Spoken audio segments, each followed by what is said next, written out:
Raju Singh IAS channel में मैं राजू सिंह आप सभी का स्वागत करते हैं। इकोनॉमिक्स के मेंस के क्वेश्चन आंसर सीरीज के अंदर ये थर्ड सेगमेंट है, तीसरा क्वेश्चन है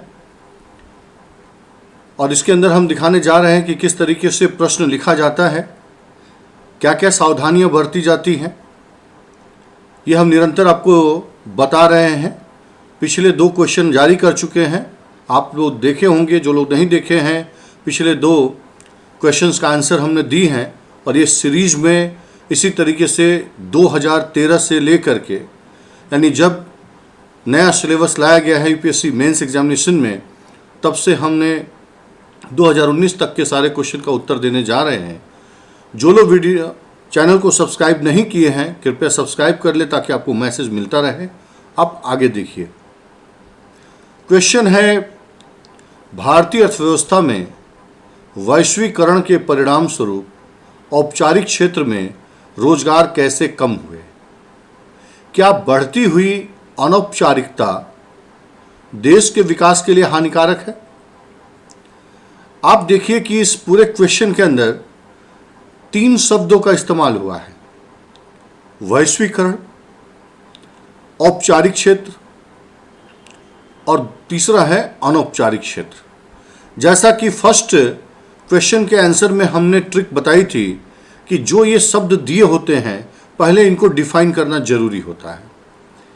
अति संक्षेप में इसको डिफाइन कर देंगे, ये पिक्चर क्लियर हो जाएगा कि पूछना क्या चाह रहे थे और हम अच्छी तरह से प्रश्न को समझते हैं और हम उत्तर देने में सक्षम हैं। ये आप शुरू में ही मैसेज दे देते हैं इसके थ्रू, ठीक है। तो आप देखिए कि वैश्वीकरण को हमने पहली लाइन में समझाई। वैश्वीकरण किसी अर्थव्यवस्था का विश्व अर्थव्यवस्था के साथ एकीकरण है।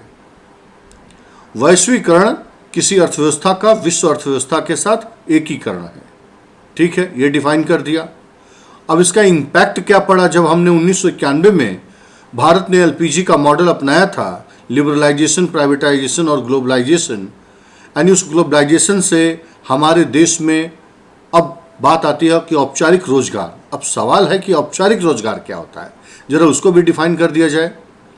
औपचारिक क्षेत्र में रोजगार का अर्थ है जिसके बारे में सरकारी कागजातों के माध्यम से संपूर्ण जानकारी उपलब्ध हो, ठीक है, इसका डेटा उपलब्ध हो। लेकिन एक बात आपको गलतफहमी ना हो, गवर्नमेंट सेक्टर की नौकरी तो होती ही हैं, इवन प्राइवेट सेक्टर में भी नौकरियां औपचारिक होती हैं, ठीक है, जहां पर 20 या 20 से अधिक कर्मचारी काम करते हैं। वो पूरी तरह से सारा कुछ अकाउंटेड होता है। तो ये ना कभी गलती से समझिएगा कि औपचारिक क्षेत्र का मतलब केवल सरकारी नौकरी होता है, नहीं, प्राइवेट भी होता है, बशर्ते कि वह व्यवस्थित हो। 20 से ज़्यादा कर्मचारी जहां काम करते हों, वहां पर जो है कि वह ईपीएफ के दायरे में होता है, उसको भी हम औपचारिक क्षेत्र के अंदर भी गणना करते हैं, ठीक है। तो संपूर्ण जानकारी उपलब्ध हो।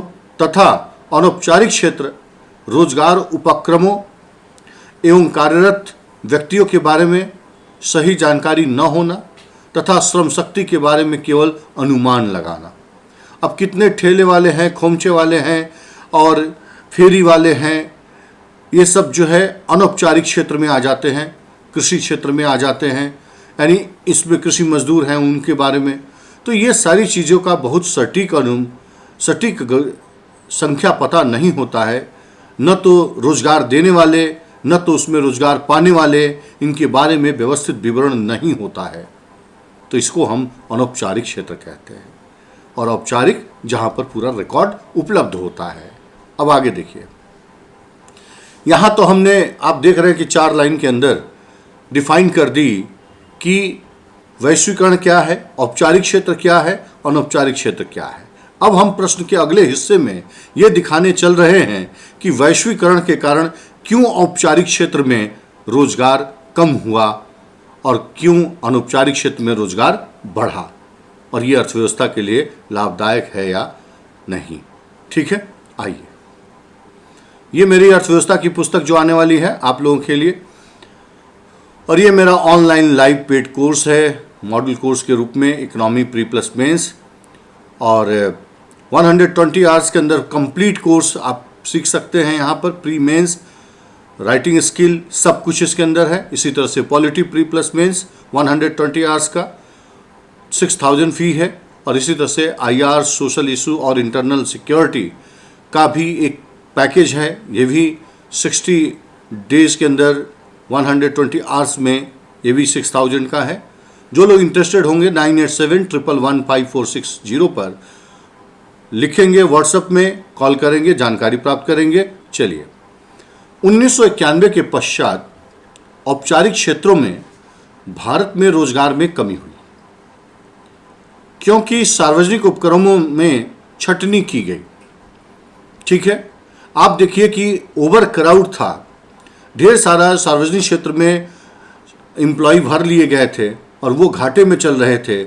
इससे जो है कि बचने के लिए 1991 में VRS वॉलंटरी रिटायरमेंट स्कीम के अंतर्गत गोल्डन शेक हैंड प्रोग्राम चलाया गया, ताकि उन सार्वजनिक क्षेत्र के उद्यमों में जो सरप्लस एम्प्लॉई हैं उनको कम किया जा सके और वेतन का बोझ उन कंपनियों पर कम किया जा सके। तो एक तो जो कर्मी काम कर रहे थे उनमें कटौती की गई, दूसरा भर्ती नहीं किया गया। तो एक कारण ये था, ये तो सरकारी क्षेत्र की वजह से था। ठीक है, और निजी क्षेत्र ने अर्थव्यवस्था में विस्तार दिया, उद्योग धंधे खुले, विस्तार हुआ, तो नो डाउट वहां रोजगार सृजित हुआ। लेकिन वे लोग ज्यादा रोजगार सृजित करने के बजाय इन लोगों ने क्या किया कि या तो पूंजीगत साधनों का उपयोग किया, यानी मशीनों का, ठीक है, या तो जो है ठेके पर कॉन्ट्रैक्ट लेबरिंग सिस्टम को लाभ अपनाया, क्योंकि इनका पर्पज ये था कि मशीनों का उपयोग करके हम वेतन की लागत को कम करेंगे। और साथ में कॉन्ट्रैक्ट लेबर के द्वारा क्या है कि जब तक काम है तब तक पेमेंट करिए, और उनको पेमेंट दी कैसे जाती है, बहुत कम पेमेंट होता है, कोई छुट्टी नहीं, वेतन सहित छुट्टी नहीं होती है, कोई उनका इंश्योरेंस की चक्कर नहीं होता है।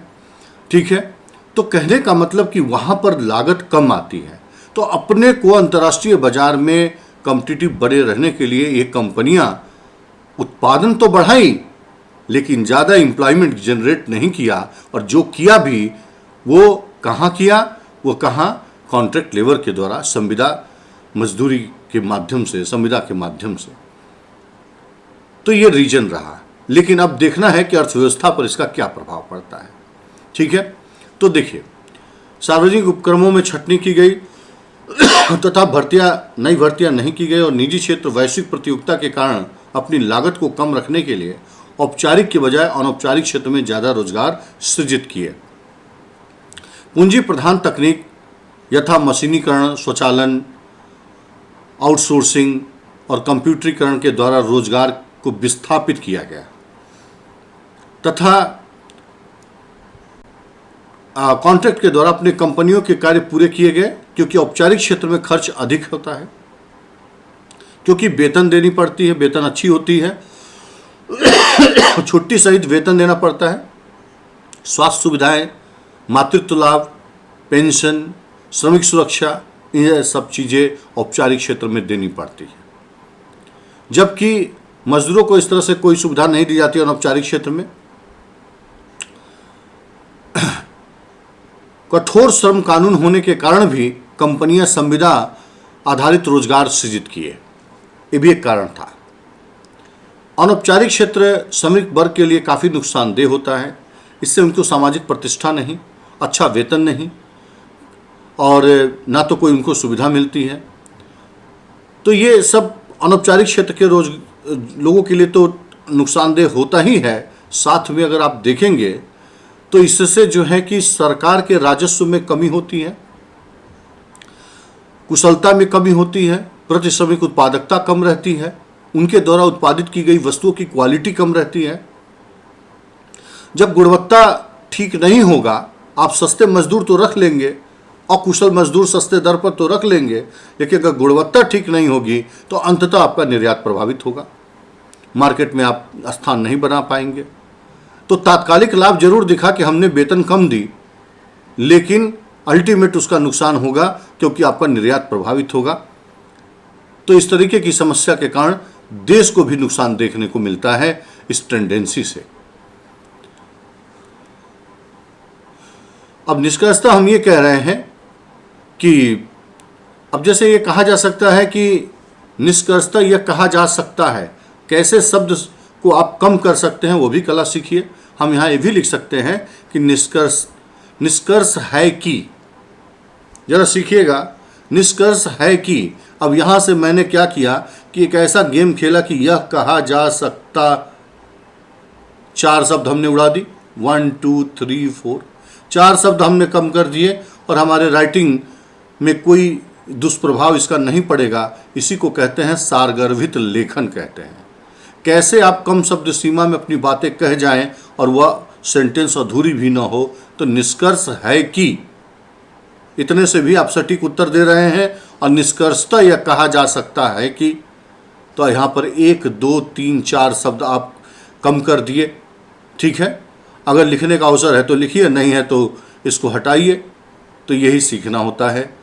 भारत में बढ़ती अनौपचारिकता से श्रमिकों को तो नुकसान होता ही है, किंतु कंपनियां अपने को वैश्विक स्तर पर प्रतिस्पर्धी बनाए रखने के लिए इस तरीके का उपाय करती हैं, इस तरीके को अपनाती हैं। सरकार पहले से कई योजनाएं चला रही हैं और नीति आयोग जो है भारत की अर्थव्यवस्था को अनौपचारिक से औपचारिक बनाने की दिशा में पहल किया हुआ है।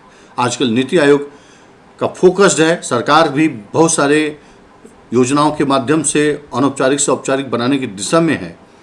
और एक बात और देखेंगे कि स्वरोजगार के द्वारा अनौपचारिक क्षेत्र के लोगों को सामाजिक आर्थिक शोषण से बचाया जा सकता है, ये सॉल्यूशन बताया जा रहा है। और वित्तीय संसाधनों तक उनकी पहुंच बढ़ाकर मदद की जा सकती है। ठीक है, यदि हाल के आंकड़ों को देखा जाए तो यह दिशा परिवर्तित हो चुकी है। औपचारिक क्षेत्र में पहले की तुलना में ज़्यादा रोजगार सृजित हुए हैं। आप देखिए कि इसका कोई डिमांड नहीं है इसके अंदर, लेकिन फिर भी हमने इसको डाला इसलिए कि वर्तमान ट्रेंड बदल चुका है। ऐसा ना हो कि पुरानी बातें ही आप यूपीएससी के क्वेश्चन को हल करते रहें, वही रटते रहें और आगे कोई प्रश्न आए तो उसमें मिस्टेक हो जाए। इसीलिए मैंने ये 2 लाइन और ऐड ऑन कर दिया है, जो कि इकोनॉमिक सर्वे में आप देखे होंगे कि इकोनॉमिक सर्वे में जो हम राजू सिंह IAS चैनल का जो पहला वीडियो है, जिसमें कि 2019-20 इकोनॉमिक सर्वे का चैप्टर वॉल्यूम 2 का चैप्टर 10वां, उसमें ये बातें पूरे ढंग से दिखी गई है कि अब औपचारिक क्षेत्र में ज़्यादा रोजगार सृजित हो रहे हैं पहले की तुलना में। तो न्यू ट्रेंड आपको पता होना चाहिए, इसीलिए हमने इसमें ऐड ऑन किया है। पुराने प्रश्न के उत्तर में ऊपर तक ही ठीक था, ये नीचे के 2 लाइन की जरूरत नहीं होती, लेकिन वर्तमान संदर्भ में ये 2 लाइन और जोड़ लेना जरूरी होगा, तो आपको पता हो, इसलिए हमने इसमें दिया है। ठीक है, पुराने प्रश्नों के साथ हम अभ्यास करेंगे, लिखने की कला सीखेंगे, लेकिन तैयार रहेंगे कि वर्तमान के परिप्रेक्ष्य में उसका उत्तर सही जाए, नहीं तो त्रुटि हो जाएगी। ठीक है, तो आज ये आपका ये प्रश्न रहा। इसी तरीके से हम लगातार प्रेजेंट कर रहे हैं। आइए, तो चैनल को आप सब्सक्राइब करें ताकि आपको निरंतर ये क्वेश्चंस के आंसर मिलते रहें, और वीडियो को लाइक शेयर करना ना भूलें। ठीक है, थैंक यू वेरी मच।